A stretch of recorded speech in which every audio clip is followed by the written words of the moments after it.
How are you? How you doing, Evan? Are you good? Not too bad. What you said? Good woman, thank you. I'm in County Wexford today for my seafood trails, and I'm starting with a fishing trip to catch whelks with Mel Birchall and brothers Anthony and Eddie Berry.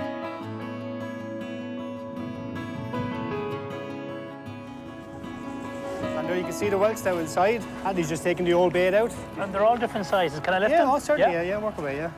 Grade, medium, large. That'd be medium. That'd be medium. And some of the smaller ones will actually go through the grader Go down through the chute. and go straight back out. Straight out. Protects then the fishing then, so you... They're graded in here. Yeah. So would that be too small to use? That would go That would go straight literally. out. Back out. What bait do you use to catch these? What we use for them now is a spider crab. This Show is you them now. here? This is yeah. The spider crab. So do you put the whole one in? Do you You put the break whole it? one, you just break the back like Smash that. it?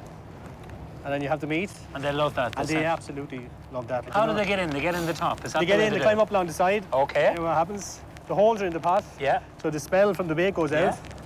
And then he clings to the side. And I don't know how quick he goes up along now, but he goes up along overnight anyhow and pops straight in and he goes. He can't get back out. And can't get out. No. That's very it. clever. That's the little shooter, then he can't get around that.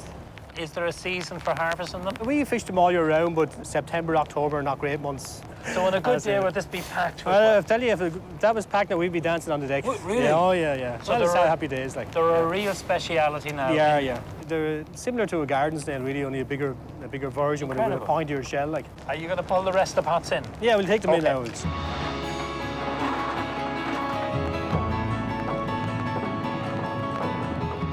You can hear that. Yeah, and then we put the bait in there, and then pass that over to Mel.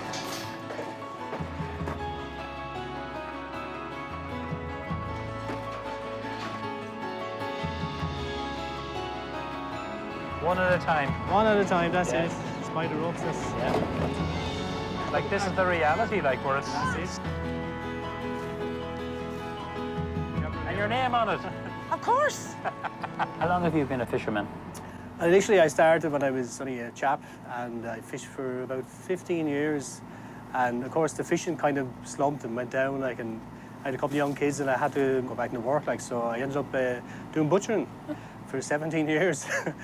You know, but the brother then had bought this boat. It was a beautiful boat, a catamaran. He got her built in Scotland. So he needed an extra crew member then, you see. So I said, yeah, sure, look, it's paying him. So I said, we'll have to give that a go, like, so I worked out grand, like. So you, your brother, and Mel on board. Yeah, that's right. Anthony's partner, also part of the family now.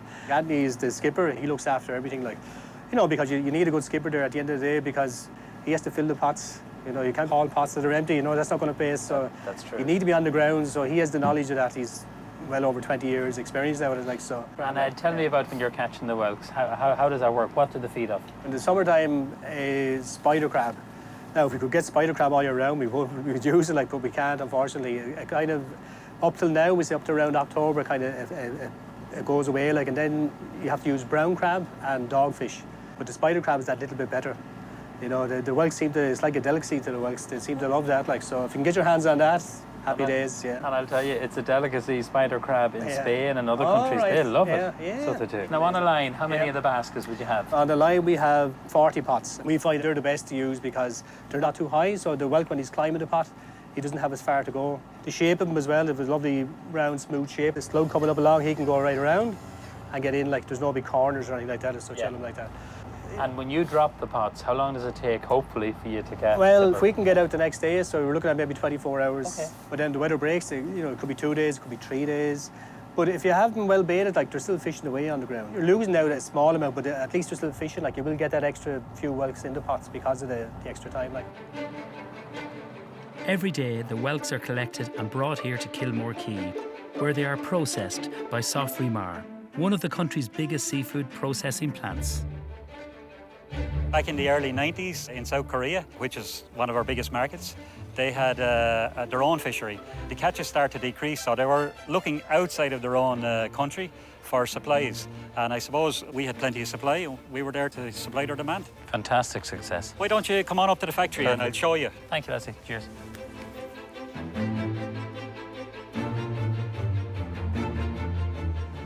Okay, now Nevin, this is where we take the meat, extract the meat out of the scallops, all done by hand.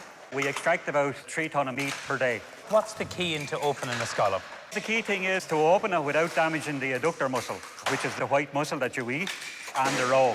So you open it without leaving meat on the shell, and then take the meat out and take the gut off it. But we leave the roe on it. What we do with the shell is we sell it to the UK, and that then goes to China for washing, and then that's shipped back to the UK. It's used for serving dishes in, seafood dishes. As usual, you'll see it in knick-knack shops with soap or different things in. We would buy back some from the UK, graded, washed, sterilised, and we put the meat in it for some markets in the half shell. Now, after the scallops are out of the shell, what's the next stage? We take them through a washing stage. Basically, they're chilled down, and then we pack them for whatever orders we have for France or wherever they're going. We pack them in tubs or bags and vacuum pack with ice and shipped out fresh at +1, +2 degrees. When will they go to France? These will be packed this afternoon, loaded tonight, and they will be in Boulogne on Monday morning and distributed then to around France. And how many fishermen would you have catching scallops to you? We would do 90% of the scallops in Ireland, and Kilmore Quay is the home of the scallop grounds. It's important for us that we're here close to the shore. We have probably 6 or 7, 8 big boats that fish the scallops for us. What we have here, Nevin, is whelks that were fished yesterday. We collect up along the east coast of Ireland from Rosslare right up to Dublin, Dunleary. Collect every day from one-day boats. Boats go out in the morning, land in the afternoon. We collect, keep them overnight in the refrigerated truck. We unload, weigh the whelks, and we start here on our line. So what you have here is the low-risk side where the whelks are going to be cooked, and on the far side of the conveyor is the high-risk side, and you have the cookers on the other side. These look very big. We have a legal national minimum size that we can land, which is 25 mil across the broadest part, or there's a European regulation which is 45 mil in length. Both of those are much the same. To reach the minimum size of 45 mil in length would be about 5 years. A larger whelk, which would be this size, would be somewhere in around 25 years old. This is called the operculum, or the cap. If you take off this cap, now it won't come off when it's alive, but when you cook it, the cap comes off. But it's like a tree. If you take the operculum and count the rings on the inside of it, that'll tell you the age of the whelk. That's amazing. So, Leslie, what's the process now? The whelks are emptied into the hopper here. We have a washing system here where it rinses off any sand off the whelk, and then they go into another hopper, conveyor, and they are fed automatically into the cookers as required. Here we are in the cooked area at the other end of the whelk processing line. The whelks went into the cookers. They're steamed in the cookers.